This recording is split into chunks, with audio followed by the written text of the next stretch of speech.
Are you ready? Okay. All right. 3, Yeah. 2. There you go.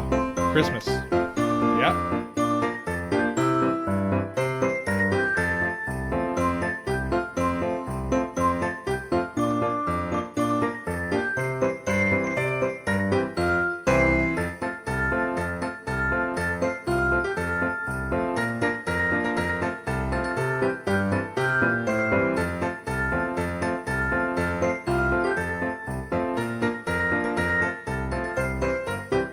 Welcome to Table Talk, the show about beer, board games, and everything else. I'm Rich. And I'm Alex. And today we're talking Christmas. Christmas! Merry Christmas, Alex. Merry Christmas. Well, a little early, but A little early. That's okay. Merry Christmas. Yeah. 10 days. We've got 10 days until Christmas, so hopefully this comes out on the 15th. Yes. And you guys are watching it and listening to it at that time. So Merry Christmas, everybody. We got a heck of a show for you. We, of course, like to pair our beer with board games. We got a great board game for you, a very Christmassy board game. But before we get into that, we're going to talk about our beer. I'm going to go ahead and start because I have a little bit of a story to share with everybody. I got a little bit of news since our last episode. I'm apparently not doing very well with gluten. It's not very healthy for me. So I can't drink a whole bunch of beer anymore. Which kind of digs into the theme of the show just a little bit. So I am going to be doing some gluten-free beer for you, but I'm still going to plug some beer that I know that I would like if I were able to drink it. So you'll see behind me, I got some Christmassy beer. So I'll bring this up What do you first. got? Yep. So I got Christmas Town Ale, and this is from Frankenmuth Brewery. I hope I'm saying that right. Frankenmuth Brewery. I feel like that's how it's called. Oh, looking good. Yep. Christmassy ale. It's toasted sweet dark malts, holiday flavors, and aromas. Unmistakably Christmas in every sip. There you go. I'm hearing the Christmas bells go off every time I hear those sets of words. Yeah. And then I also got, since I'm in Michigan now, I had to go with the Bell's Christmas. There you go. So this is the Scotch ale. A Scotch ale. Nice. Yep. So I like my Scotch ales. It's kind of painful to have these in front of me and not be able to drink them, but it's a good cause. And then had to go Shiner Holiday Cheer as well. So I couldn't make up my mind. Well, and you got the three wise men, and then you have the three beers. There you go. Yeah. Of choice. Yeah, my frankincense, myrrh, and gold all right here. But now I'm doing, so this is probably a beer you're going to be seeing a lot from me. It's called Glutenberg. It's their white ale, which I thought was appropriate. White Christmas. Very appropriate. So the Glutenberg ale, it's 5%. It's not bad. And I know there's probably a lot of people out there that are gluten-free or gluten intolerant. So I do kind of see this as a platform to kind of speak to you guys and let you guys know what's out there. It takes a little bit more work to find, but if you put it in there, this is a gluten-free. It's made out of millet, which we've had millet on the show before. We've had millet on the show. Yes. Look at him go. What's he eating? So he's eating millet. It's a kind of a standard treat. I love melon. Millet, not melon. Millet. I love millets. And I actually even said that I liked millet, and apparently I will be eating and drinking a lot more of it. So it's made from millet and buckwheat. Okay. So that's the gluten-free aspect of it. It's really the wheat beers that I have to stay away from. So, but yeah, there you go, Glutenberg. Thanks for helping me out, making my tummy feel better after these shows. And there you go. We'll have a few more of those to come. What are you drinking, Alex? I am drinking. This is from Lone Rider called Hoppy Kaye, and is for those of you who have seen what is no doubt what many people call the Christmas classic known as Die Hard. You'll know where that's coming from. It is a blood orange India Pale Ale, and 6%, and a few. Let's see here. Few things here. It says his dual holsters weighed down with a big hop flavor on one side, citrus intensity on the other. It'll all be over before the expected and commonplace even know what hit him. There you go. So Hoppy Kaye. Yeah. So it's sort of Western-ish which Christmas but in the West. It's the Die Hard. It's the Die Hard. Right. Yeah. We'll stick to the Die Hard. So this is also based in Raleigh, North Carolina, the Lone Rider Brewing Company. There's one near the Raleigh-Durham Airport, and then there's also one that I recently discovered in Wake Forest, which is a neighboring town just north of Raleigh. So there you go. Yep. There you go. Hoppy Kaye, and that's an IPA? That is correct. That's India an Pale Ale. IPA. India Pale Ale and a white ale. Yep. Well, good. We got our beers.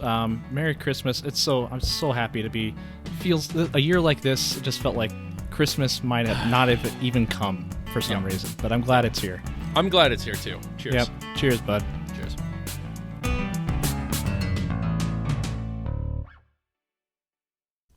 So let's talk about the board game. So what is the board game?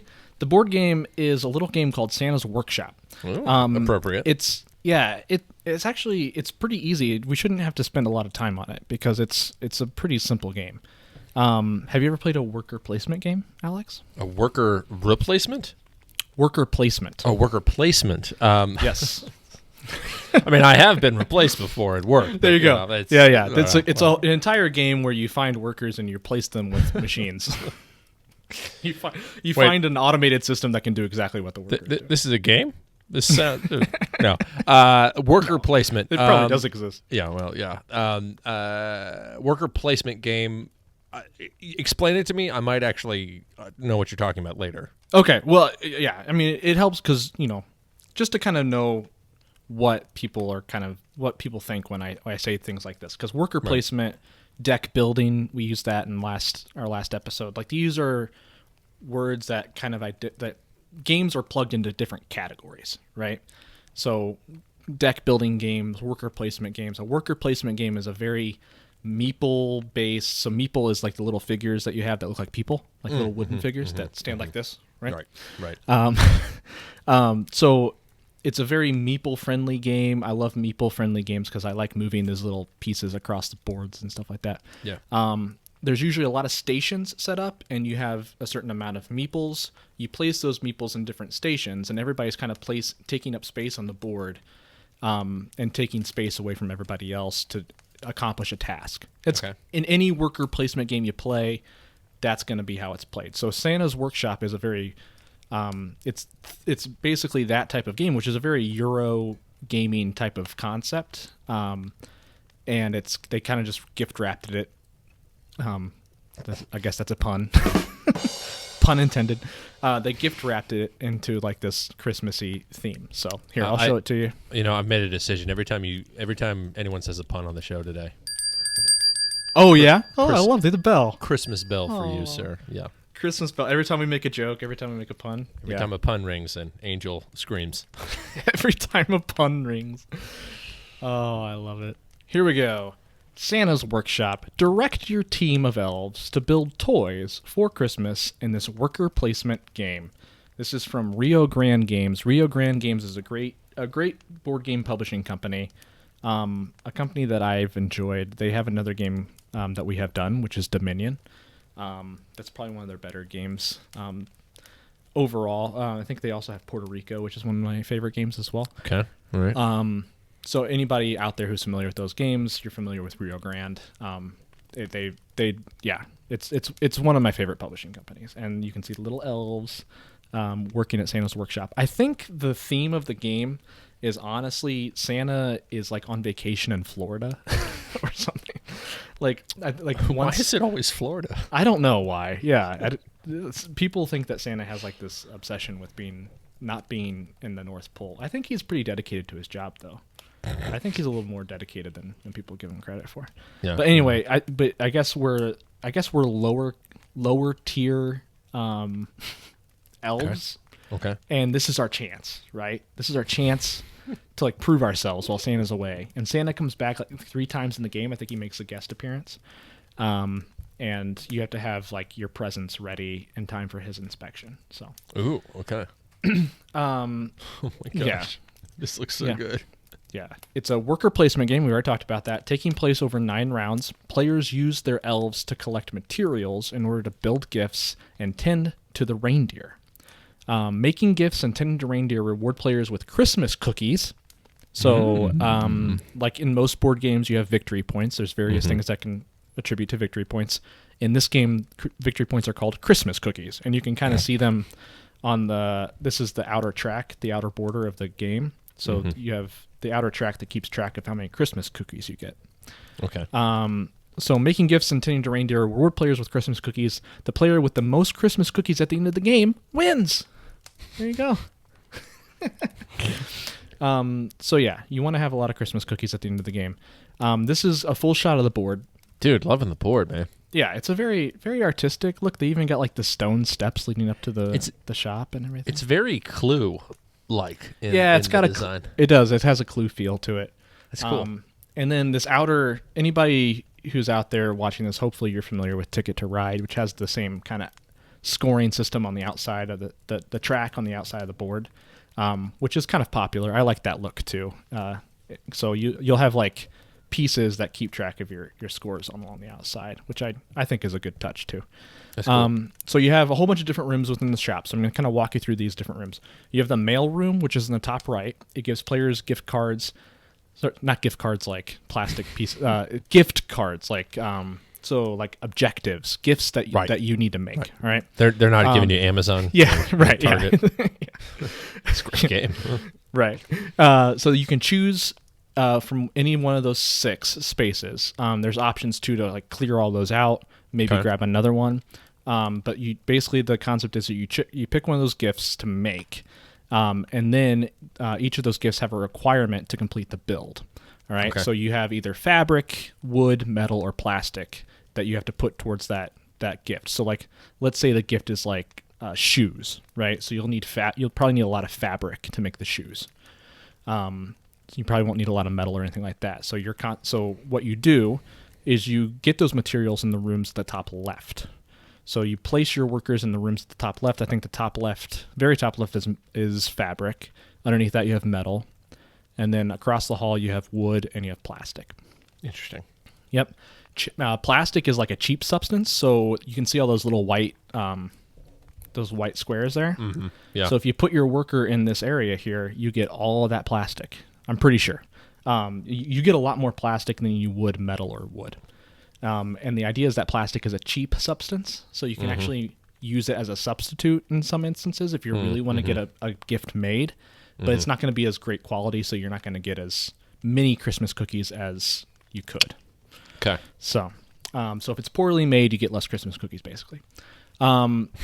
So you'll send elves into all these rooms. In the bottom left, you have a training room or like a classroom. So you can train your elves to kind of get better at one of those, maybe fabric or something like that, so they can actually get more cubes for you to build more gifts. And then in the bottom right, you have the reindeer room. So the reindeer accumulate points the longer that they go untended. So you can tend to the reindeer and they give you benefits. So I think you can see this one gives you fabric cube. This one will give you wood. This one will give you metal. This one helps you sharpen your tools, I believe. One of them makes you go first the next round. So you have a first place or a first round marker. So you can be the first one to put your workers out on the board. One of them gives you like an extra worker that you can use. So there's different benefits that you can use by tending to the reindeer. And the longer one goes untended, then maybe you get more Christmas cookies from them. So interesting. There you go. So those are just kind of unique bonuses that you can get. Okay. Here are your elves. There you go. Blizzard, Twinkle. They all look like Christmas cookies. They're like Keebler elves. Yeah, they do. They look like Keebler elves. What's the difference, by the way, between Santa's elves and Keebler elves? One's being paid by Santa, the other one's being paid by Keebler. I wonder if they're related. We'll get into that later. Yeah. Blizzard, Twinkle, Fractal, and Zephyr. Zephyr? Sure. Yeah. All right. So this is your player mat. Each player gets these. This is the blue color player. You have different colors, obviously. And then each individual, if they get trained, you can put their training things down in these little squares here. Keep their tools sharp, upgrade their harnesses, and so on. And there's different mechanics that play into that. But you want to make them as effective as you can. And then you can kind of see the meeple shapes here at the top. So cool. These are the elves you're going to be sending across the Santa's workshop to get things done. All right. there you go. And that's just kind of a artistic shot of the board, the game in play. I had a question about Santa's Workshop. So what were Yeah. it looked like Santa had letters? There were certain letters you get? Are those like... Yeah, so the letters you see on the game are in the mail room. So those are letters to Santa. And those are gift requests. So that's the back of the card is the letter. And then you flip the letter over and it's the gift. And those are the kind of the quest cards, if you will. Yeah. One more question is, do you know if those cards are all different? They are. Yeah. Oh, yeah. fun. Okay. Yeah, they're different gifts. So I think there's like Legos. I don't think they call them Legos, but like they're essentially Legos. Skates, Arm stops? ice skates. There's a whole bunch of different gifts on there. Guitar, stuff like that. Stuff that would be had to be made out of wood, metal, and all that kind of stuff. Variations of it. Cool. So yeah, there might be one or two repeats. I'm not sure, but for the most part, they're all unique, different gifts. Cool. So sweet. Yeah. It's a fun game. How long is it estimated to take to play? Yeah, so it's 45 to 60 minutes. Okay. You can play it 2 to 5 players. It's for ages 14 and up. And again, the publisher is Rio Grande Games. Designer is Keith Ferguson. Hey, Keith Ferguson. Thanks for your work, man. Thanks, Keith. Merry Christmas, Keith. Merry Christmas, Keith. Well, good. So I figured since it's Christmas, almost Christmas, we're celebrating early.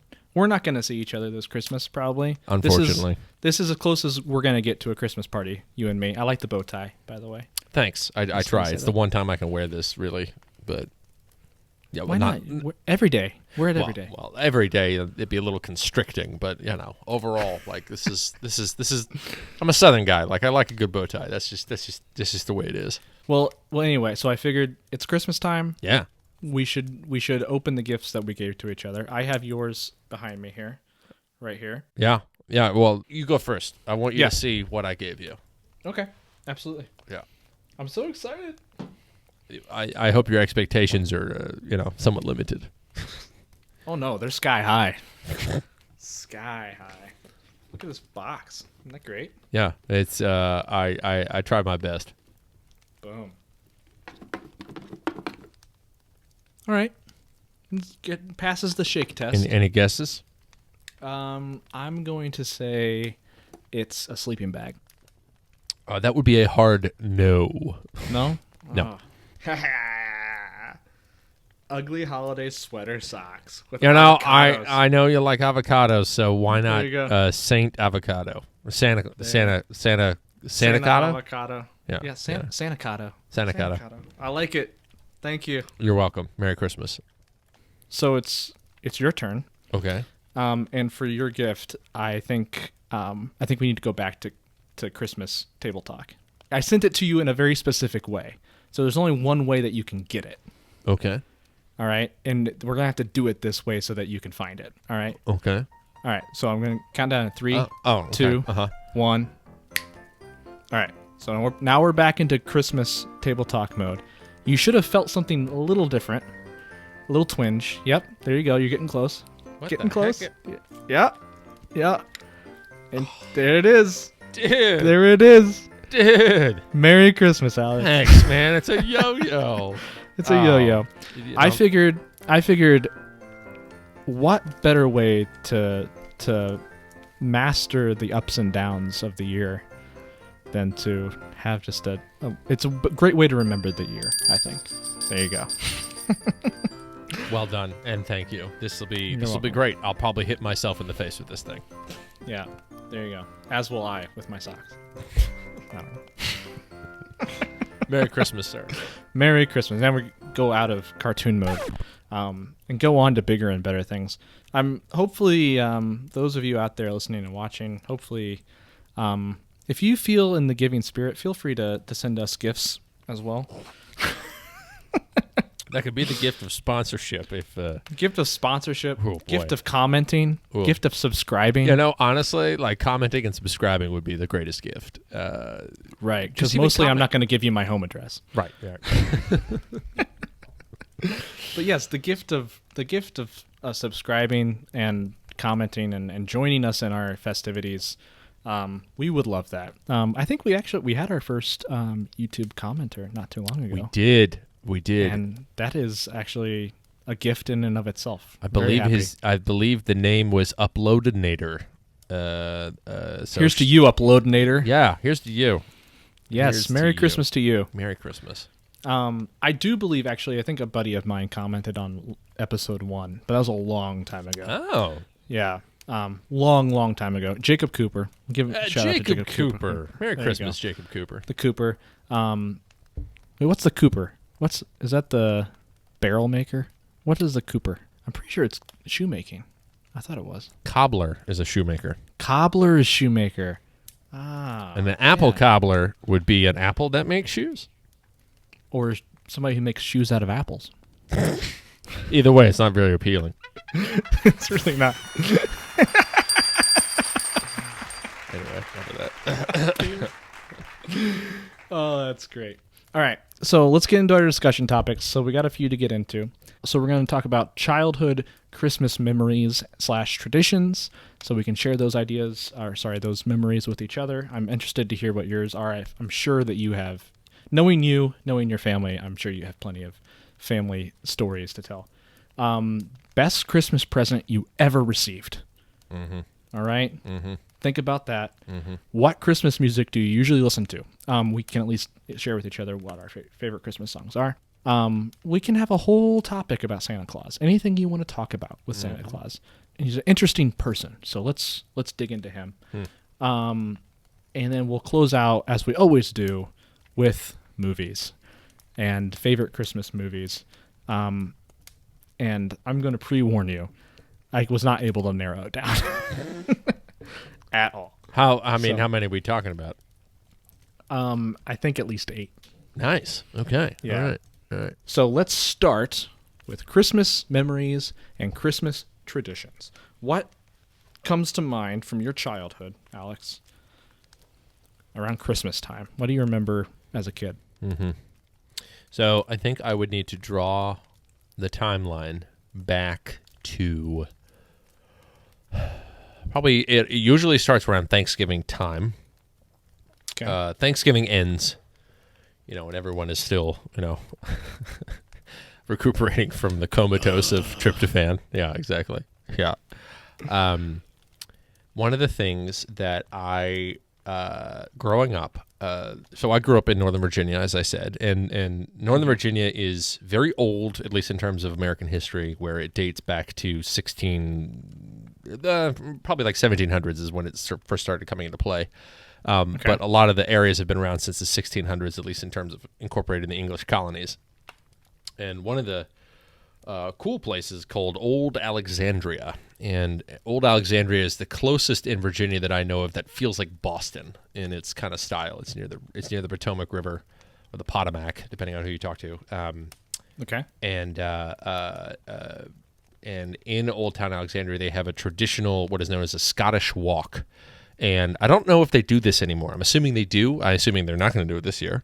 But the Scottish walk is a Christmas time-ish season parade. It's usually the first weekend in December. And everyone who is in the parade is of Scottish heritage. And one of my favorite memories about it is that there's the Hay Clan, and it's Hay, but they all go, hey, and everyone who's watching them says, hey, in the background, and they literally are pulling wheelbarrows of straw. Yep, very good. Straw, hay, etc.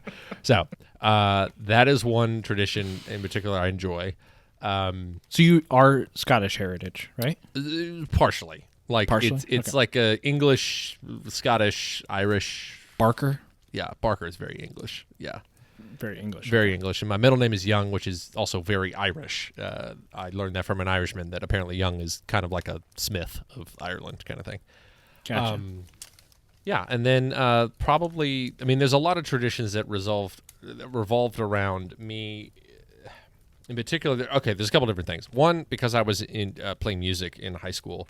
One tradition, and I forget how it exactly happened, but my older sister and I were in high school 1 year apart, and we're together, and we're both in marching band. And I think we started it, I want to say it was either her freshman year or my freshman year. So she is 1 year older than me. and we would have friends from marching band all gather at my parents' place where I grew up, and we would go around the neighborhood and literally we would play Christmas carols, and we're talking tuba, trumpet. Wait, what did you play? So I played trumpet. Okay. I was into trumpet and versatile instrument. It's nice. Yeah, it's a lot of fun. I love that it is one of the few instruments I can truly describe to as bright. It's like a clear, crystal clear sound, like you know it when you hear it, kind of thing. But so we had a bunch of friends bring over their instruments, and then those of my friends and her friends in high school that either didn't play or didn't feel like playing would come and they would be singing. And this has gone for 17 years. COVID is ending the streak. I'm sure we'll pick it up the year after that. But it's gone 17 years, which is pretty cool. Okay. Yeah. And that is usually it would traditionally be the last night or the first night of Christmas break. So Okay. we would get out in high school like on a Tuesday or whatever day that was, and I think it was like the 22nd of December, and then we'd usually play at that point. And then, of course, Santa?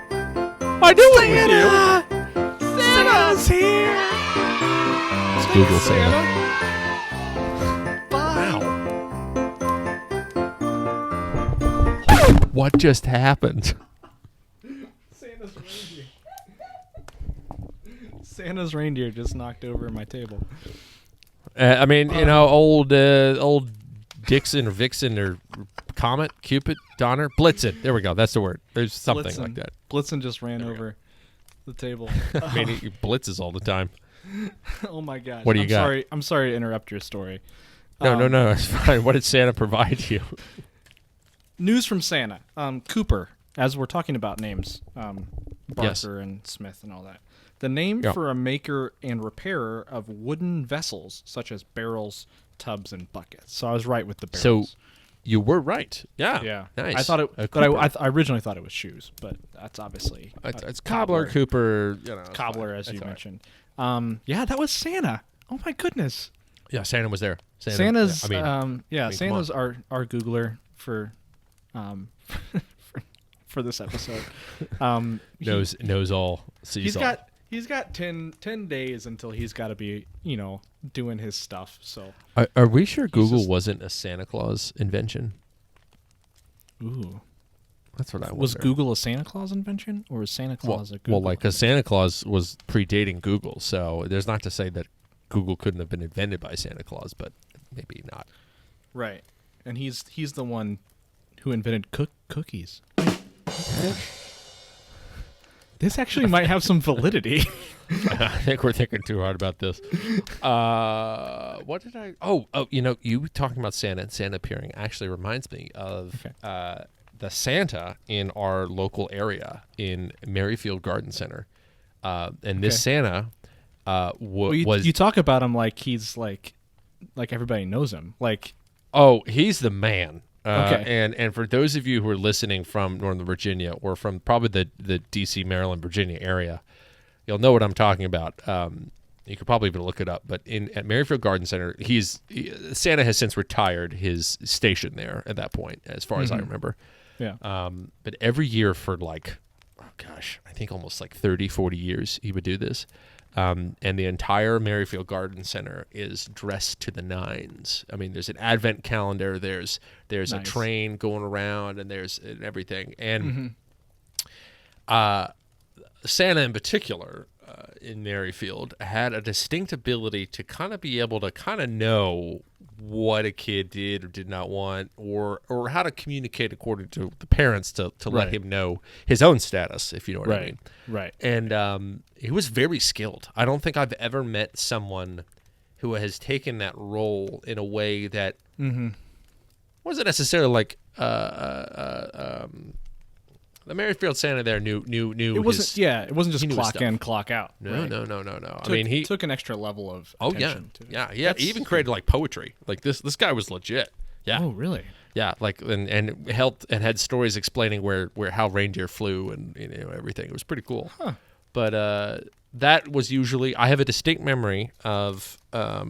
Now, mind you, this is several years after the fact. and I was going in particular because my younger siblings wanted to go. But I have a very distinct memory in 8th grade, and obviously I knew more. I knew more about the full participation of Christmas, as it were. And but I had a very distinct memory of always reading in line, because the line would basically go out the door. And it was this whole event where if you were there, for almost like an hour and a half kind of thing. And I want to say, what was I reading? Oh, it was Lord of the Rings. It was Fellowship of the Ring. And I remember it was right when they were coming out in theaters. And that whole, I don't know, when I read Tolkien, I think Christmas for whatever reason. I'm not sure why. Yeah. But it is funny how that feeling kind of sticks to whatever you're doing as a kid at that time. Yeah. That's cool. Yeah. So wait, was that at a mall? Where was that at? So it was in a garden center, and Center. It's funny because looking back, I never actually knew of what that specific room area was. Not during Christmas, Right. Yeah. because I was never there otherwise. Yeah, it is. It is funny how holidays like that. Like there's certain ways you remember it, and it's always like that. Like it's a book club room. Like any other time of the year, or who knows, like a skating rink or something. I don't know. Well, because I think of all the things that we have. I mean, I'm sure that you can think of it in like items, right? Like there's certain things that you look at and it's like instantly, boom, you're taken back to a Christmas tree. It's like the thing that you put on top. There are particular hardback books that my parents have. There's Night Before Christmas, Mr. Willoughby's Christmas Tree, The Grinch Who Stole Christmas. I mean, heck, we read. I think it's Luke 2. It's like the original nativity story, when the angels show up to the shepherds, that kind of thing. But so we actually the other long-standing tradition I'll point out is on Christmas Eve, after we would get home from church for the Christmas Eve service, we would as a final thing as a family would read. My dad would always read The Night Before Christmas to us. Yeah, that's cool. There's a beautiful Jan Brett copy of the book, beautifully illustrated. And but as the years went on and the older we got, and I'm not even sure how it happened, but each of us kind of like began to read a story, like it became our story to read. So mine, this is on Christmas Eve specifically. Yeah. So mine was How the Grinch Stole Christmas. That was mine. And then my sister did Luke 2. And then my brother did Mr. Willoughby's Christmas Tree. But all four of us ended up participating in the reading of Christmas stories, which was, I think, really cool. Yeah, that is cool. But it's funny because, like, those objects, like, I don't pull out the 'Twas the Night Before Christmas in July. That's not what I do. Right, yeah. But, like, anytime I see that, the spine of that book at my parents' place, I'm instantly transported, which is pretty cool. Yeah, so. That is cool. Did you guys grow up in like a suburb area, like with a lot of neighbors? Yeah, we did. We grew up in a suburb. Town's called Annandale. And Annandale as a town is actually pretty mixed in housing. It's just the highway divides the town essentially, which is not unusual. But where I grew up was a pretty walking friendly area, and I think the big thing that ended up happening was because the amount of people that did marching band people are really fun, where if you... They are. I mean, you know this. Like, if there's something that happens, you're like, okay, let's play. Let's do it. Let's play. Yeah, right. They're kind of up for anything. Yeah, type of mentality. And some of it is safety in numbers. I mean, there's a sense where, like, if you play music, you know there's going to be 20 other people playing with you. So, like, it's not just you playing, Silent Night on piccolo or whatever. So there was that. I know that, at least with my friends, I think it helps that my siblings and I remain pretty close to this day, so that we all love hosting people, regardless of at my parents' place or at our own respective homes. Right. So there is a piece of it where it's just like we really enjoy having all of us together. So I think our friends all kind of take the cue of like, hey, it's not awkward when we're all hanging out at the Barker's place. Like, this is something that's fun and to refresh.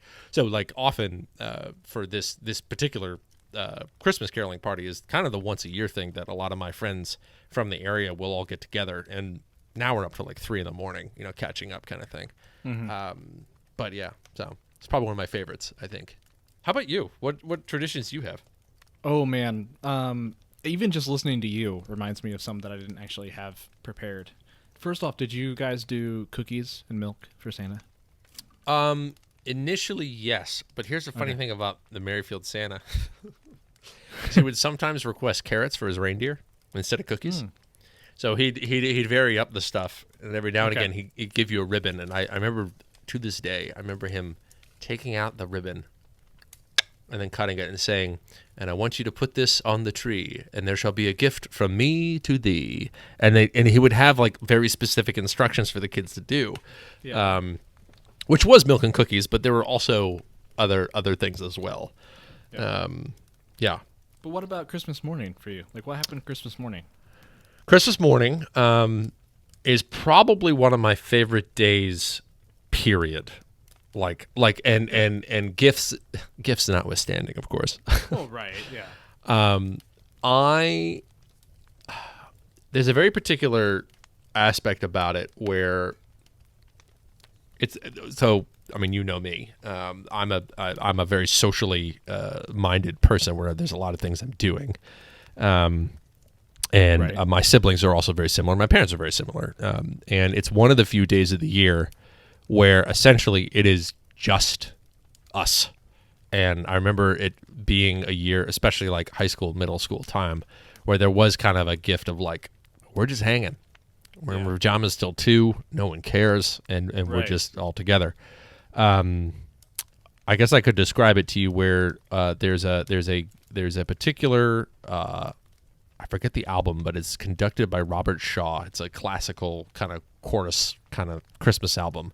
But my dad has this album, and he had it on CD for decades, and would play. That was the initial thing that would always be played in the beginning. He's a music guy. It's funny now with Spotify, it's just kind of easy, just and then there you go. But he would play that, and then essentially would announce to us kids, "Okay, you can come down." And then we'd all come down, and we'd be together, and each of us would have little sections in the room where there was a stocking, and then which I should say, shout out to my mom, because she would actually sew the things, and it was pretty cross stitch the design. It was really cool. We'd be there and do exchange. My older sister and I would do contest when we were in high school to see how long we could last about opening gifts. So we'd like delay or hide gifts and then be like, "Ha! I win this year." Last one to open it. Well, last one to open, which I'm kind of like, I don't know what we won other than bragging rights, but it was fun. So and that was Christmas morning, and it was Christmas Day, and then we'd usually have some sort of delicious meal that my mom would cook. Right. Yeah, that's cool. I'll share with you some of mine. I want to know. The one you reminded me of, I'm not even sure why. I think it was the carrot. One Christmas, my dad. So we didn't live in a suburb at all. We lived on a farm. Yeah. Our closest neighbor was miles away. I just don't remember having neighbors at all. Like we never had people like trick or treating, Halloween. Like none of that stuff really existed. We had to go to like a town. We had to go to like a family member's house to do trick or treating. So in the house I grew up in was built in 1886, and it was kind of hard for us to understand how Santa got onto our roof because it was so steep. Very carefully. Yeah. So my dad, one morning woke us up and pulled us out to the driveway. Or sorry, this was Christmas. Christmas morning. Just woke a us morning. Up and got us out into the driveway, which was like the last place you want to be on Christmas. Outside in the snow. And I think this was probably after we opened all of our gifts and everything, and he showed us there's some feed in the driveway. Some like this is like corn feed, right? So this is stuff that we feed our cows and stuff. And I guess he explained it to us that Santa landed in the driveway and came in through the door because we were asking questions, I guess, about how Santa got in through on our roof because it was so steep. Anyway, I don't. Some of that might be a little skewed in my head somehow, but I remember walking out. I remember walking out and seeing the cornfield in the snow and like the hoof prints and stuff, and I'm like, ooh, like this is real, like like this is really happening. Like Santa really was here, I don't know why that carrot, I guess, reminded me of that. So a lot of Christmas traditions. We didn't do a lot of Christmas Eve. We went to church. That was, I remember putting on my red button-up shirt. And, Very nice. Going to church Christmas Eve. Did you have a tie, or no? No, I did not wear a tie. No tie. Maybe Okay. maybe I did. I don't know. Yeah. Respect. We'd usually spend Christmas Eve at my grandmother's. Okay. Grandma Bray. Shout out to Grandma Bray. Grandma Bray. She lived down the street from us, so we'd spend Christmas Eve there usually. Stay there doing kind of Christmas with that side of my family for that night, and then just kind of staying up late and waiting for it to get really dark and everybody to get tired and full of food. And then we'd go back home and fall asleep. And next day we would wake up, and the first thing we would do, and I was the youngest of four, so when all four of us were still at the house, the first thing we would do, I was usually the first one up, I think. I would wake my brother up. We lived we slept in the same room, so I'd wake him up. Together in our pajamas, we would go and wake my sister up. Go into her room, which she loved, obviously. We would go and jump on her bed and wake her up, and then we'd go to my other brother's room, my oldest brother, who probably at this time he was probably sophomore, junior, senior in high school when we were at the prime of Christmas celebration type of age. So we'd go into his bed, wake him up, jump on his bed, and then all four of us would go into mom and dad's bed and jump on mom and dad's bed and wake them up. Which is kind of funny thinking about it now, how tired they must have been.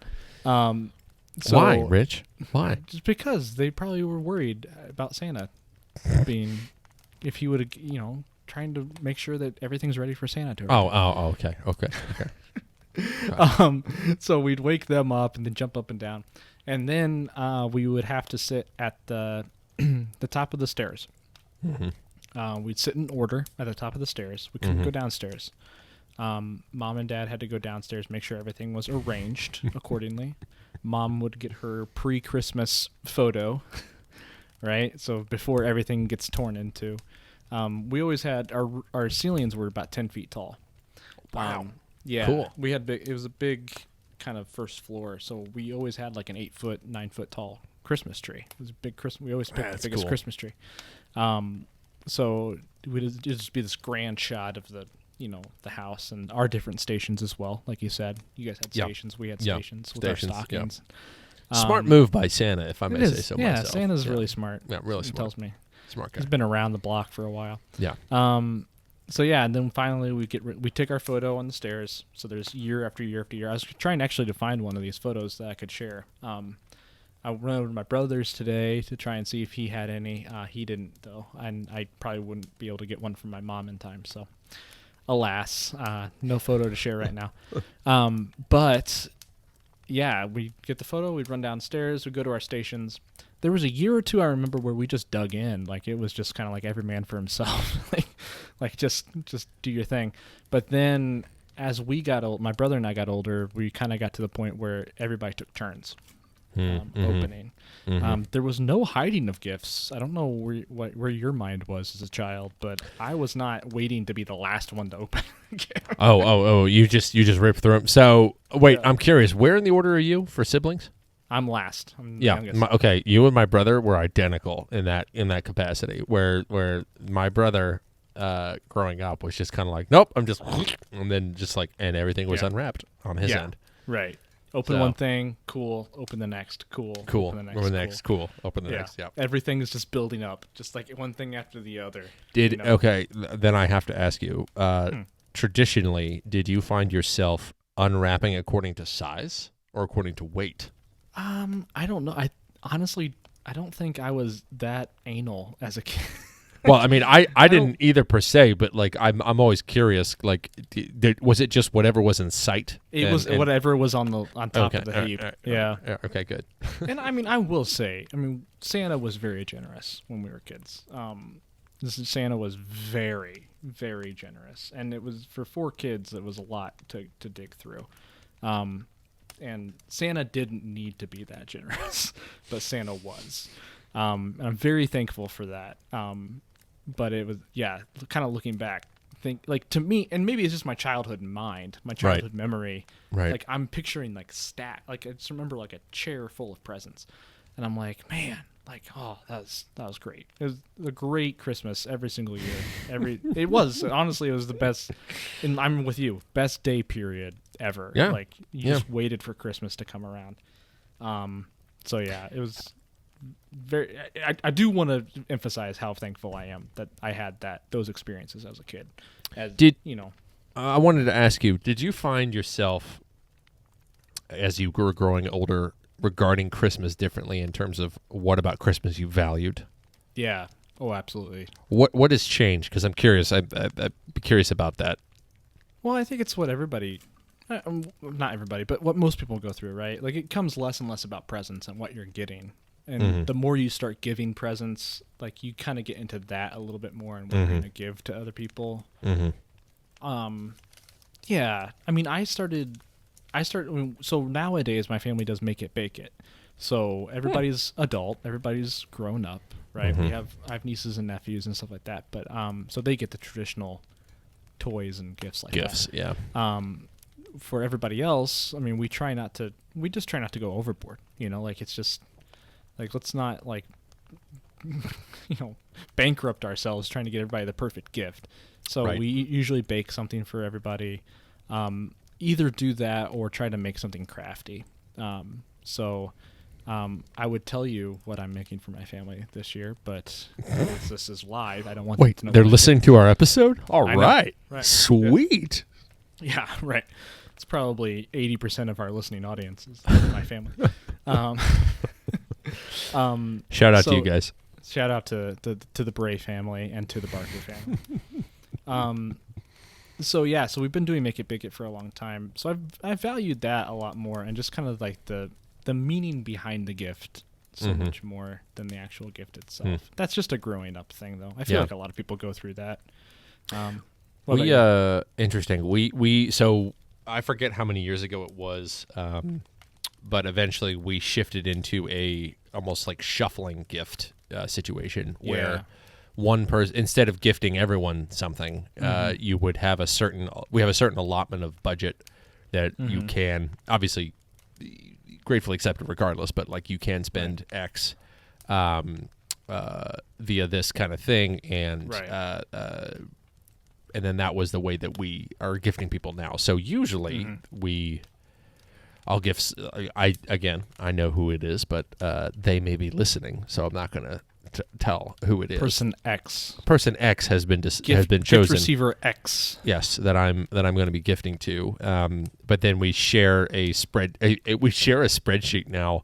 We're very organized, which I appreciate. But we're now in like each one has a tab, and then there's links, and then a description of what it is or whatever. And originally, back in the day, I thought it as like, oh, it's not being creative, oh, it's not being this. But there is a certain sense of there's still gratitude with the gift, regardless. Yeah. And there is the surprise where you're like, you don't know what it's going to be. You don't know. Right. So I had my brother-in-law last year, and what's funny is that he had me and I had him. So and we only realized that like during that day. So that was kind of a fun bonding moment because he had just married into the family that fall. What do you call that? Do you call that Secret Santa? No, we just I think it's just sibling gifts list. But the siblings have a different list. There's the sibling things that we'll give to the siblings because there's 4 of us, and then there's obviously the in-laws that are all attached now to that. Right. But then my parents usually will gift something to my parents or that kind of thing. But again, I think last year I gifted them tickets to something, or the year before, I forget. But so and there's always the dispute on whether the whole like pull a number from a hat, that person gets a gift type of, whether that's called Secret Santa or White Elephant. Or Nasty Christmas, I've heard it called. Nasty Christmas. Yeah. Yeah. There's a whole Office episode. Goes through all of them. Isn't that where they gift the iPod? That was always Michael Scott gives. It's like a $20 limit. And Michael Scott gets an iPod. So back awkward. in the day was like what, $400. Something like that. Some probably 500, closer to that. Oh, we would. So inevitably we would get a shirt of some sort. Interesting, right? Like a Christmas shirt. Yeah. Well, no, you'd always get like Christmas clothes. You always get clothes, right? Oh, okay. We always got clothes. Okay. Like, it's kind of like the thing that you open as a kid, and you're like, it's clothes, and throw it to the side. But my mom would make us, every time we got clothes, we'd get a picture in front of the Christmas tree every year. With the clothes on. Well, no. Well, with those specific clothes on, not just like clothes on. Would be anyway. So with those particular clothes. I'm sorry. Yeah, with clothes on, we would get our picture taken. Thank goodness. Yeah. Oh man. But no, usually we hold up the shirt, and it's a kind of a running joke in my family that you'd have to like stick your head through the armpit of the shirt to like show that you have the shirt. Like it is one of those things that like you don't notice until like years afterwards, and like you're like looking back through all these photos, and you realize every other photo is somebody lifting up a shirt and like poking their head through the armpit. So now every Christmas we get a shirt and we always lift it up and we poke our head through. Well, traditions in general, I wanted to kind of get into. So I did some research on Christmas trees. So I found a little bit of information. I don't know how credible these sources are, but we'll just go ahead and say that they're credible. Go for it. Fir trees decorated with apples were first found in Strasbourg. Where? It's in France. Oh, France? Strasbourg? Don't know. Yeah, sure. Strasbourg. In 1605, the first use of candles on such trees is recorded by a Silesian. Okay, I should have practiced this before. Silesian Duchess in 1611. Sicilian? No, it's not Sicilian. Oh, okay. All right. Silesian. Silesian. Okay. Yeah, I don't know. Whatever. Go ahead. So it started out with 24 candles on the tree for the 24 days. Yep. That ended up being a fire hazard. So you're lighting more candles as the tree is slowly dying. Yeah, right. So Problem. it ended up being reduced to 4. Okay. So okay. That would explain the 4 weeks. Yeah. Okay. All 4 right. Cool. weeks. Is that right? Yeah. Yeah. Yeah. So that's how Christmas trees got started. Okay. I also looked into the Advent calendar. According to tradition, the calendar was created in the 19th century by a Munich housewife Oh, okay. who tired of having to answer endlessly when Christmas would come. So the first commercial calendars were printed in Germany in 1850. Oh man. So Wait, the Advent calendar was created out of annoyance. Probably from their kids, I'm guessing, based on that. I'm assuming. When yeah. is Christmas? When is Christmas? When's Christmas? Yeah. That's before these things were made, where it says 10 days till. Yeah. Yeah. So she created the Advent calendar, and then I also looked up the tradition of giving gifts. Okay. So toward the end of the 18th century, the practice of giving gifts to family members became well established. Theologically, the feast day reminded Christians of God's gift of Jesus to humankind, even as the coming of the wise men or magi. So like we already said, the frankincense, the myrrh, and the gold. And the wise guys. Wise guys. I wonder if they had a giving limit. It's like $20. A budget. Yeah, a budget. It's like $20. I guess they wouldn't because one guy had gold. Right. Maybe he was the pod. Well, and if they're wise, the iPod guy. Right. If they're wise, they know. This is a big deal. Right. Yeah. What'd you get him? Frankincense? What'd you get him? Myrrh? What'd you get him? Gold. I always wonder. Gold. Oh, you're showing us all up. Okay, I see. I see how it is, Mr. Goldman. So anyway, all of that suggested that Christmas was somehow related to the giving of gifts. So that's kind of where the gifts. I like that. I also looked up some of the weirdest Christmas traditions in the world. Is does one include playing Santa Claus is Coming to Town by Bruce Springsteen every other song on the radio? No. Okay. This is why I never listen to the radio around Christmas time. I can't stand. Spotify is a blessing regarding that. There you go. Yeah. No, the first one on my list is goes all the way out to Japan. Shout out to all of our listeners and viewers in Japan. Nice. How you doing? Thanks for watching our Tokyo episode. Yeah. Actually, listening to our Tokyo. I don't think our Tokyo episode ever made it to YouTube. So in Japan, there is a Christmas tradition. All I want for Christmas is KFC. All right. So apparently it's a huge tradition in Japan to eat KFC on Christmas Day. Apparently you have to order it ahead of time. What? Yeah. That's crazy. And this actually is interesting because when I worked in Brooklyn, I had a student that I sold student housing in Brooklyn. I had a student that wanted an apartment or a room near a KFC, and he was from Japan. Really? And I had no idea why. Now I know why. Now you know why. He wanted to celebrate Christmas right. So the demand is such that an online service has been created. Order your Christmas family bucket in advance and have it delivered. Merry Christmas. All right. KFC. Okay, Merry Christmas, KFC. What else? I mean, this is a fascinating topic. All right, so Catalonia. All the Okay. way out in Catalonia. This is in Spain. Yep. In Catalonia, they are pooping their way through Christmas. Okay. I thought that would get a better response. Let's try that again. In Catalonia, they are pooping their way through Christmas. What a waste of time. Continue. Thank you. All right. This is a bizarre tradition. So they create a character out of a log, drawing a face on it and giving it a hat. Then they spend a fortnight feeding it fruit, nuts, and sweets. On Christmas Eve, the entire family beats the log with sticks and sings a traditional song that translates to, "If you don't crap well, I'll beat you with a stick," until the log excretes all of its treats. It's hard to comprehend why this tradition hasn't caught on elsewhere.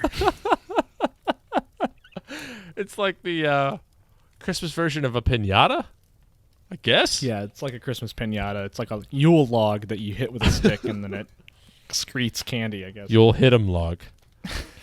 Oh, man. I guess they also decorate their nativity scenes with small pooping ceramic figurines. Usually well-known characters often drawn from that year's news. I don't know. Like effigies. Interesting. Okay. Sure. All yeah. right. So they're a little bit of defecation in Spain. So finally we go to Germany. All right. A little more appropriate in Germany. Shout out to Germany. Shout out to Germany. So this isn't as bad, but they simply stick their shoes out apparently at night, and they fill their somebody who? Saint Nicholas, I'm being told, fills the shoe with sweets. So on the evening of December 5th, German children leave a boot or a shoe outside their bedroom door. In the morning, if they've been good, that's very important. If you've been good, they will wake to find the shoes filled with sweets. If they haven't, they will only find a branch. So it's not Cole. I don't know how you fit a whole branch. Well, there's a difference between a branch and a limb. So right, or a twig. Yeah, it's bigger than a twig, smaller than a limb. A branch. There you go. Those are the three weirdest traditions I could find. Fascinating. All right, let's move on to best Christmas present you ever received. What do you remember? What sticks out to you? I would probably say that it would be a toss-up between two different event things I was given. My parents started, once when we got older, started doing this thing, and my siblings too, where we've started to give each other things to go do rather than just stuff. Right. And in this case, I remember. Oh gosh, I think I was in high school, early college, but it was they gave us 2 tickets to the Mammoth Theater in D.C. and it was for a one-man Star Wars play, and it was What? a guy who in one act did all 3 of the Elaborate. original. Yeah, he did one act, like a 90-minute act of all 3 Star Wars as himself. And he did it like with a chair, and he would do all the impressions of everyone, and, and that kind of thing. It felt like it had its own thing, and there was lighting and sound effects and everything. And my parents gave me the tickets, and my brother was to go with me, who was younger. He's 7 years younger than me. So let's say I was in high school, so he'd probably be, I don't know, 10, 11.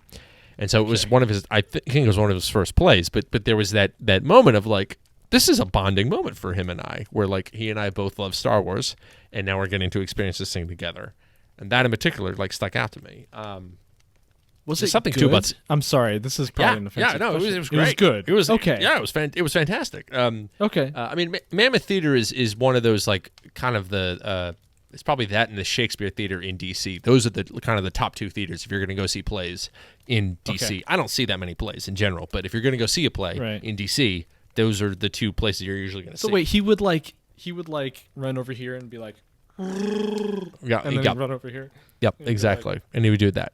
The guy did a really good job, and there was a piece of me that I have always been grateful. I'm grateful when someone gives a gift that they know something will take place beyond that person itself. It's not like a book or something where like the book or whatever, but there's going to be memories formed because of the thing that the whole experience. Yeah, the whole experience that you give to that person. That's cool. So I'd say that would be my. It's funny, that one and another play that my parents gave when I was dating Caroline to go see Screw Tape Letters, which again was a 1-act play, which was brilliant, and that was at Shakespeare Theater. That I can wrap my head around. Yeah, that one makes sense. That one was really cool. Yeah. Anyway, I'd say those were mine. How about yours? What were your favorites? Yeah. So I'm going way back to the. I mean, actually, this isn't that way back. There was a period of my childhood life where I was really into Nerf guns. Okay. And as many were, I think. Right. Yeah. I don't really know how it even began, but it was because I don't know. It was back when it was kind of still cool. It was originally cool to have Nerf guns. I feel like it was the original cool, right? This is kind of after we got over the whole sock 'em bopper phase. Like different ways to yeah. Well, bop it. Well, that's that the one? Bop It. That's Bop It. What's the other one? We had a Bop It. We had multiple Bop It's. Okay. Sock 'em boppers were like just basically this big rubber fists that you could put on your hand. You could just punch the crap out of your friends. And I remember those ones. Those would hurt. Oh yeah. Oh, it was not safe at all. But yeah. So we would. I mean, as a young boy, I was just looking for ways to hurt my brother, in as many ways as I could. So I finally got into Nerf guns because I could just shoot my brother in the face. So anyway, I remember opening my first Nerf gun and loading. Like I opened it up, like instantly loaded the dart into it and shot it across the room without even looking. Like I just kind of pulled the trigger while I was looking at it. Yeah. Shot it across the room. I look up. Everybody's laughing. I look up. My dad wore glasses.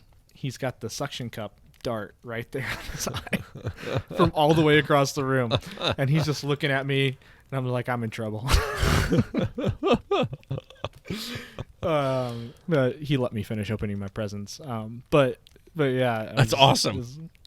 Just opening it. That's one of the memories I have. Just opening it up, shooting it randomly, just kind of, and then looking up and be like, "Oh, hey, Dad." Sorry. So yeah, favorite Nerf gun. Nerf gun was probably my favorite. All right, let's get into Christmas music. Okay. What was the Christmas song that you wanted to hear every year? Or what is that song for you now? Honestly, it was probably Greensleeves, the Charlie Brown Christmas song. But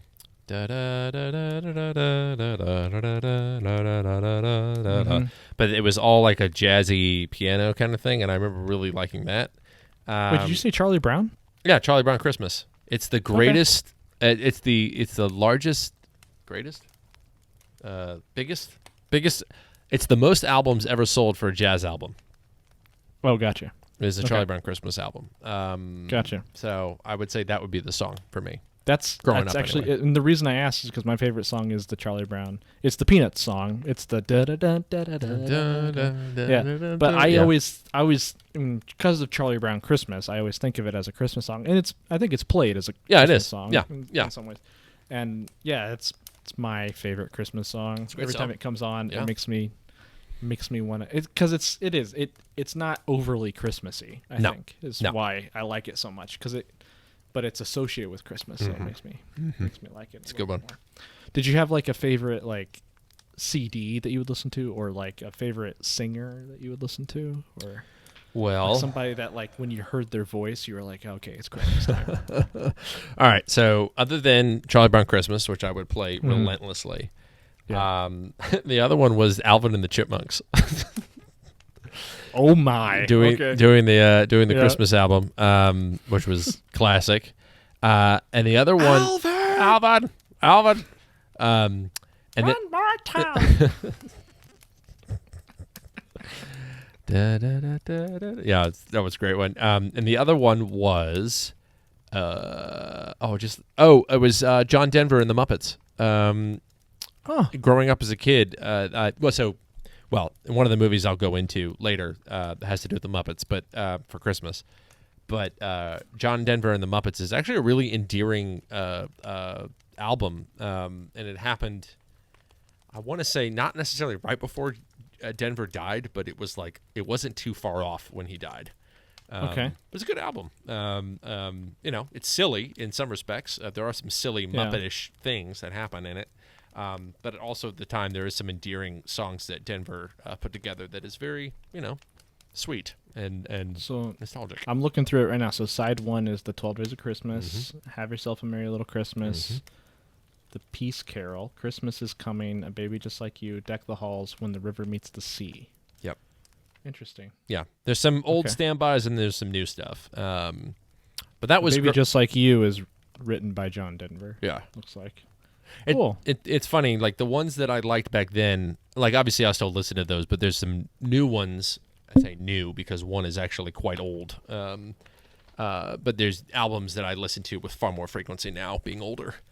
How about you? For me, it was Harry Connick Jr. Ooh, good choice. He had the song for me was the Peanuts song. Harry Connick Jr. had a couple of Christmas CDs growing up that I just loved. Okay. Big band type of singer. I mean, I don't know. I often feel like Harry Connick was like the Sinatra of our time. Yeah, right. He's a great singer. Like, he's a great singer. He's got the personality, and he's just fun. He has a few. He does. I mean, there's a couple things he did growing up that I just really loved. His take on the music was always seemed something that was unique enough to me that I didn't feel bogged down by more Christmas music. You know. Like, it was always seemed like fresh to me every time I listened to it. Him, Bing Crosby definitely was just, every time I heard Bing Crosby sing, I was like, this is it. This is the time. I still We're feel in that it way. now. Yeah. Yeah. White Christmas definitely was. It's a good choice. Yep. I mean, you can't beat it. I mean, it's just classic. When is it too early to start listening to Christmas music? And when is it too late to stop? All right, so I have a theory that stems largely from my sister, my younger sister in this case. Okay. If you think I'm into Christmas, my younger sister, shout out to my younger sister, is really into Christmas and the traditions, etc. And one of the things that she started to do, I want to say in middle school, high school time, is that she started to kind of follow the tradition. She started to follow the tradition of any month ending in ER was a legit time to start playing Christmas music. So let's think about that, Rich. How early do you think someone could start playing Christmas music? August, September. September. Very good. Yeah. So not all the time, but Probably sometimes too long. on September 1, bam, Bing Crosby will be on the air. Okay. Now, I personally am not as much of a subscriber to that. However, if I feel like playing Christmas music by September, I'm fine with that. Especially given this year, I could use some cheerful songs. Right. Right. I personally don't blame you if this is not the first Christmas themed thing that you have subjected yourself to. I don't blame you. If you started all the way back in September, if you started it back in July, I have a hard time holding anything against you. We're pretty easygoing in that respect. Yeah. Personally, well, I'm usually a little bit more cynical than you are. So because I'm kind of usually I am traditionally I would say September is way too early. Right. But I understand. This year I get it. I understand. It's a different kind of year. I subscribe to the traditional. I feel like this is traditional. Maybe it's not. But I subscribe to more of the after Thanksgiving, it's okay. Day after Christmas, it's got to end. Really? Day after Christmas? That early? Day after Christmas. You're chucking the tree done. then? Wow. It's done. Wow. It came, it went, it's done. Man. Let's move on. I am definitely under the impression that it does not end until Epiphany. Like there's 12 days of Christmas after Christmas Day. That's fine. Which I appreciate that. Yeah. I'm more open to it than I'm letting on. But for me personally, like if it's just me in the car, I'm not listening to Christmas music on December 26th. Like it just doesn't make sense to me. All right, so then I have to ask you then, because I think this does cater to that in some respects. If you're a kid and you get a gift of a movie, do you on Christmas Day watch that movie, or do you watch a Christmas movie? Were you more just like Christmas is Christmas and you stuck to like just watching and or listening to Christmas things on Christmas, or would you listen to the okay, all right. No, yeah. It was if we got a movie, actually there's a funny story behind that. My grandmother one year got us Stand By Me. Classic as a River Christmas Phoenix. gift. Okay. Right. Right, which is probably why she got it, because she understood that it was a classic movie. The movie has a little bit of language. Oh, it does. And it's I don't know what it's probably is PG. It was PG in R? the 80s. It's not R. No. It was PG back in the early 80s, which essentially Yeah. would probably mean PG-13 now. Yeah. I would think. we got the movie. I didn't know anything about it. Apparently my parents didn't know anything about it. My grandmother definitely didn't know anything about it. And we all got our lunch for the day, like nice ham lunch, like warm. We're all sitting around, got the Christmas tree lit up, presents are scattered everywhere. Everybody's just sitting around watching Stand By Me. And they dropped the first F-bomb, then they dropped the second one, and then the third one. And everybody's kind of looking around at each other like, this isn't how we roll, right? Like, this isn't this is Christmas. That's so funny. we had to take the movie out and do other things, entertain ourselves other ways for the rest of the day. But yeah, we stick. Yeah, I never like it never had to be Christmas movies or Christmas music that we were listening to. Okay. On Christmas Day. I'm always curious about that. Yeah. All right, let's go into Santa Claus. Let's talk about Saint Nick. Let's talk about Saint Nick. And I guess speaking of Santa Claus. What's up, Santa? Thanks, Santa. Bye. For those of you not watching the YouTube video, y'all are missing out on some great stuff. Yeah. Santa just came into the studio. Yeah. And gave us another gift. Yeah. Santa's working hard. Working real hard. Working real hard. I would think that Santa would have more to do than update us. But I'm glad that Santa's here. Yeah. Stand By Me is a rare rated R kids movie. It's rated R? Really? Rated R. Yeah. It probably wasn't originally. It probably got upgraded to that though, I would think. Upgraded to R. Upgraded that was to R. Thanks, Santa. That was the thing. Thanks, Santa. Santa's giving us information on rated R movies.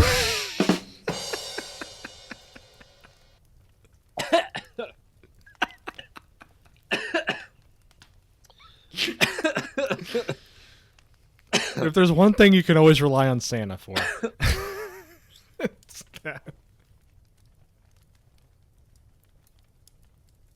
Where do you think the reindeer got their names from?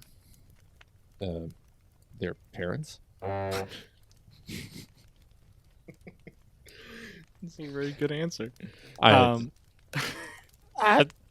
it. I remember when you posed this question. There's a piece of me that's thinking like, well, especially if we're talking Rudolph and Donder and Blitzen and Comet and Cupid and Right. McGillicuddy or whatever. Well, I think it's safe to assume that the reindeer had names before we named them officially, right? Correct. It seems as though that they have come into the world with names already. Right. They had names before they became the famous Coca-Cola Santa Claus reindeer sleigh people. Right. Or Exactly. reindeer. So exactly. I actually the reason I brought it up is because of the poem that you said that you would read, your father would read, Christmas Eve, Mm-hmm. the night before Christmas. Mm-hmm. And all through the house. Yep. Not a creature was stirring. Not even a mouse. Was it a mouse? Was Yeah. it Not even a mouse. wasn't a rhinoceros? Maybe I'm remembering. Well, not even a giraffe. Okay. Even though giraffes don't make any noise. Not one. Well, I don't know. Maybe unless they're being eaten or something. I don't know. Oh gosh, it's Christmas out. Sorry.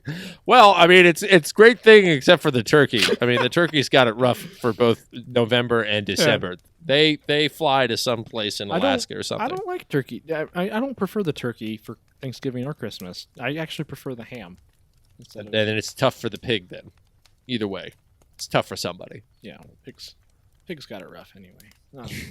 So yes, it's a mouse. It's a mouse. Okay, good. But yeah, that's actually where the names as we know them. That's where that comes from. Yep, 1823. The poem "Night Before Christmas." Wow. It was originally called "A Visit from Saint Nicholas." The surge in popularity of the song "Rudolph the Red-Nosed Reindeer" in 1949 gave Rudolph his name as well. But interesting. The names as we have now known them for, what is that, a little 150 some years, 160, 70, whatever years, were given to us by the night before Christmas. That's where they were originally named. And then the most important question surrounding Santa Claus, the question that comes up every year, the question that must be answered: what happens if Santa Claus falls off of the roof? Tim Allen has been asking this question for Père Noël. Boba Natale. Popo Gijo. That movie is so quotable, but we'll get into that later. Yeah. I don't know what he would do when he falls off a roof. There's a piece of me that thinks that if he's been doing it for 200 years, I don't think that would be a problem. I would also think that given his experience of witnessing all kinds of houses, it would remind me of a mountain goat. In that, you know how a mountain goat will just like, right across on the side of the mountain. Yeah, exactly. And he's mountain goat is a true the goat, greatest of all time. Yeah. And he'd be on the side and doing the thing, bounding across thousands of feet above, whatever, not missing a beat, right? No ropes, no safety harnesses, no belayer, no nothing. Do you think he trains? He trains all year round with the mountain goats. Are you kidding me? Yeah, that's exactly what Santa does. Is that he'll go off to northern Canada someplace for half of the year to do training. Yeah, what we don't know, that's guys. That's what he does. Yeah, what we don't know is that, sure, he's got a bit of a bowl full of a belly like a bowl full of jelly. Some pudge. Yeah, but what we don't know is that he's ripped. Yeah. Other than that, he's ripped. He's super fit. He's super fit. He goes, triathlons, that kind of thing in the Arctic. So, he's really focused. Yeah. That's my guess. Yeah. Theory. It's interesting. Probably not true. I'm fairly certain that, he's got to be insured, right? Throughout all these years, he's got to be insured. There's some company, there's like Allstate or something is like insuring Santa Claus in the North Pole or something. State Farm. Somebody has him. It would have to be State Farm, and the agent of State Farm. He must have share so many fun cafeteria stories with his coworkers. What Santa is Right. asking. Right. Yeah. Yeah. He's still worried that he's gonna fall off the roof this year. I mean, it's like he pays this crazy deductible, but every year. And is it one of those things where Santa can only pay on the night of Christmas because that's when he gets his commission? Oh so yeah, probably. Yeah. I mean, unless he's like a mountain goat farm or something on this. Yeah. What's Santa's tax bracket? That's what I true. want to know. Yeah. Can't be that much. He gives so much away. He can probably. I mean, all of the gifts that he gives away are probably write-offs, right? Yeah, it's true. Yeah. He has been paying taxes for years. Right. Yeah. Except that, again, that would also require him being part of some jurisdiction, and I don't think the Arctic is technically Hold on, a country. I'm gonna pause you for a second because we got another visitor. Hi, Santa. Hey, Santa. We're gonna make you a regular on the show now. Do you want to stay? Okay. It's all right. It's intimidating. I know. There's a lot of people out there watching the show, and you're used to operating at like midnight or later. So Whoa, Santa. That's mine. Okay, you can go now, Santa. Thanks.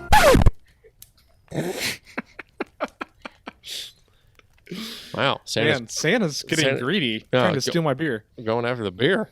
Oh my goodness. Santa just gave us the inside scoop on Santa's insurance plan. Interesting. Do tell. Santa is insured through Red Nose Mutual. Well, it seems like the reindeer have a bit of a monopoly on the industry up there.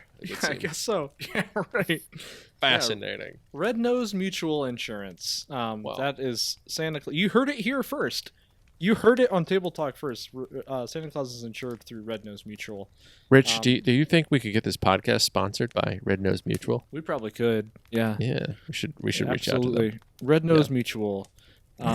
Lighting the way through foggy and snowy nights across the world. Whatever your condition, Red Nose Mutual is there.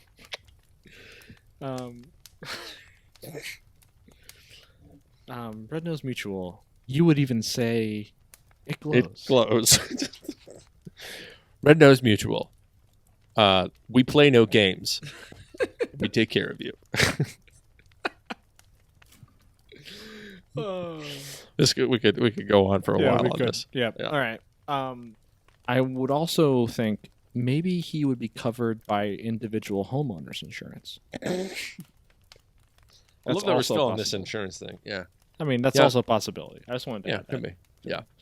All right, let's go into our closing topic: favorite Christmas movies. Fantastic. And we've already even talked about some of it.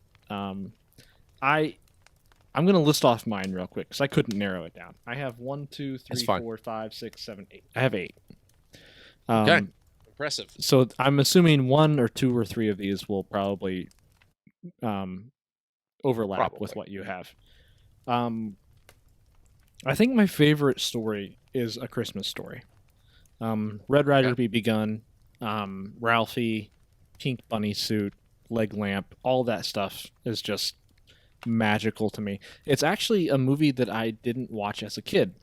I watched it, the first time I actually saw it all the way through was actually only a few years ago. And I loved it. And I don't know why I never watched it around Christmas time. It takes place in, of all places, Terre Haute, Indiana, which I'm familiar with, and I'm from Indiana. Okay. Cool. And it's one of those, it's so quotable, it's so innocent, it's so funny. It kind of reminds me of my childhood in some ways, getting your mouth washed out with soap and, like just not walking to school, but like dealing with like the harsh winter, Right. like the way they kind of put up with the winter and stuff like that. Like in a movie is just it's so well done. It's just kind of the outlet scene, like where they have all the outlets plugged in to one place and they it like sparks and like ignites for a second, and he's like, and he wipes it out and he plugs it in anyway and just leaves it. And I'm like, that's exactly what my childhood was like.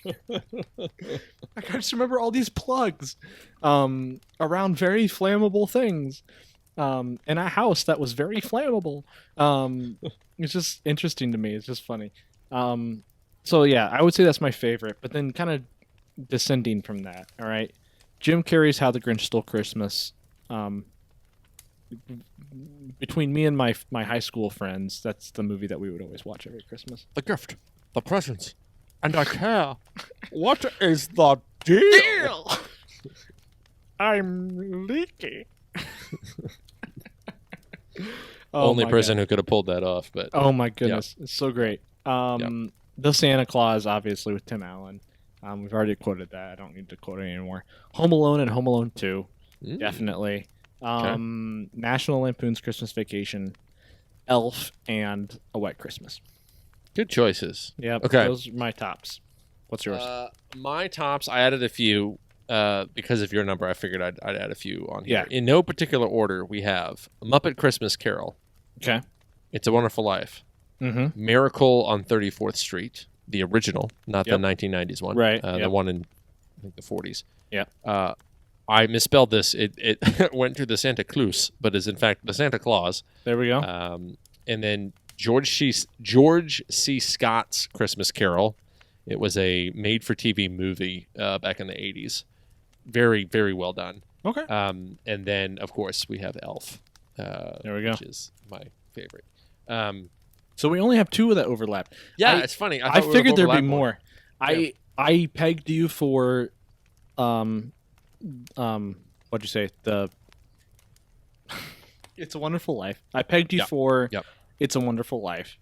I figured that would be one that you would like, and I pegged you for Miracle on 34th Street. I figured that would be another one that you liked a lot. It's a Wonderful Life is not my favorite not only my favorite Christmas movie, it is my favorite movie. Of all time? Of all time. Okay. Yeah. Why do you like it so much? I like I've always liked movies that feature holidays but aren't like that become something. Like it's kind of like Die Hard, where it's like, look, guys, it's not a Christmas movie. People claim that it is a Christmas movie, but the only reason why it is a Christmas movie is that it just happens to take place during Christmas. Yeah.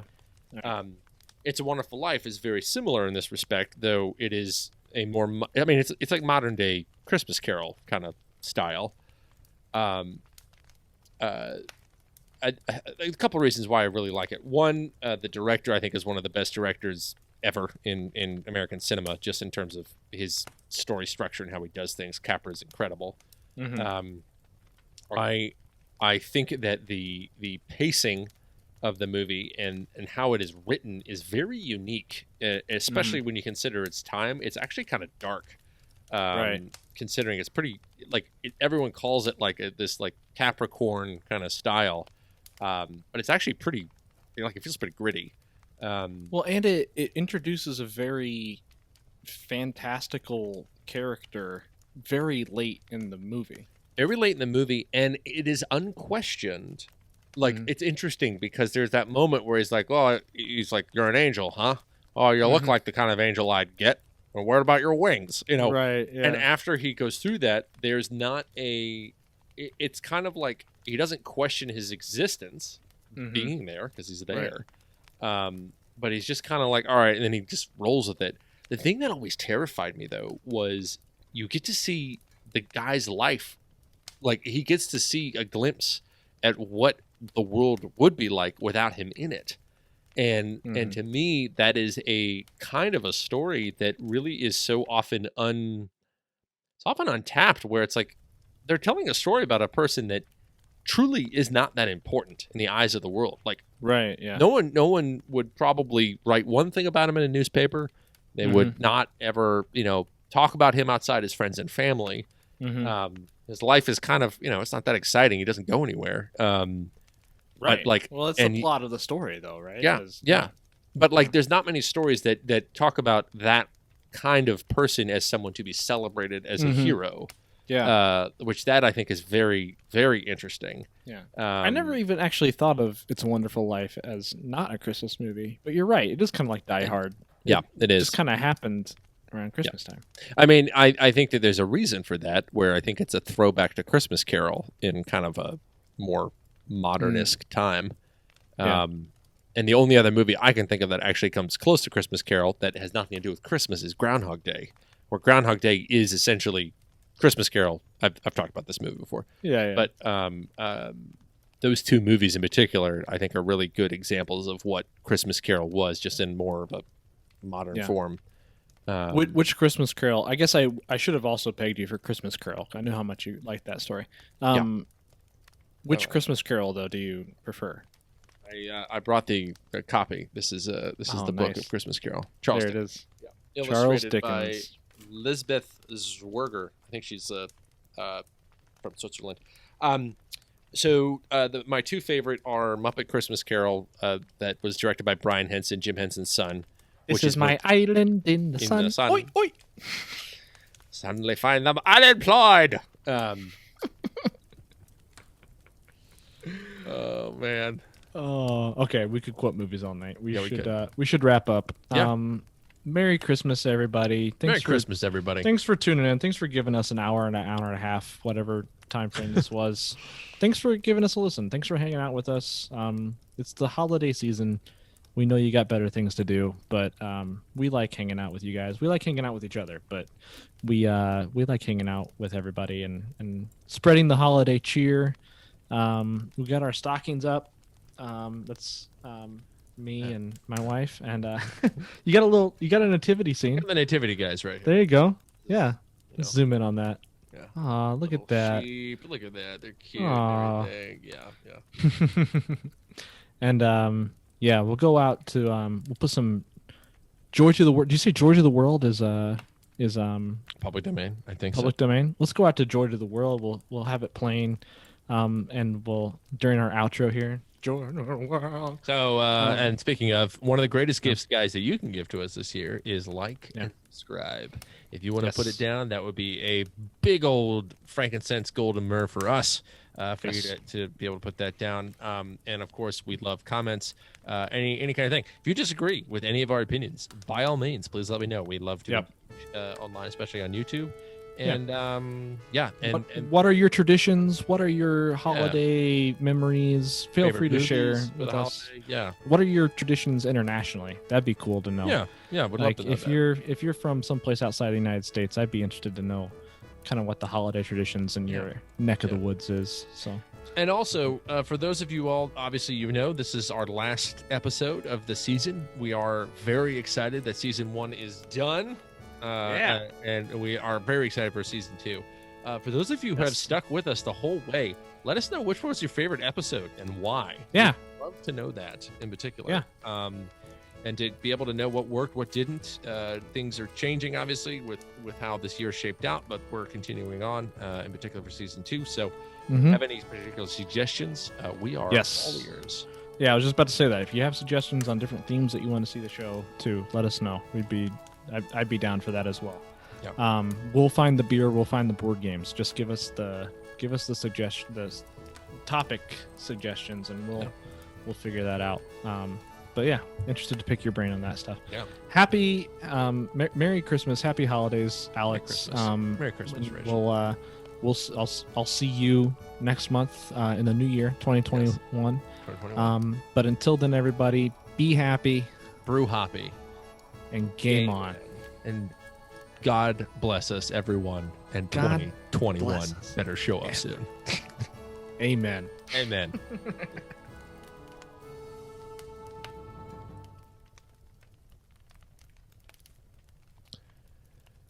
Oh,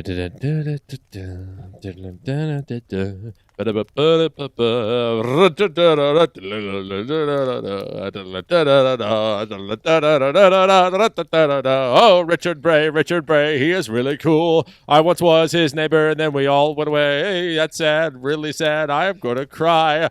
But that's okay, because this year needs to fry. What? What's going on? What's going on?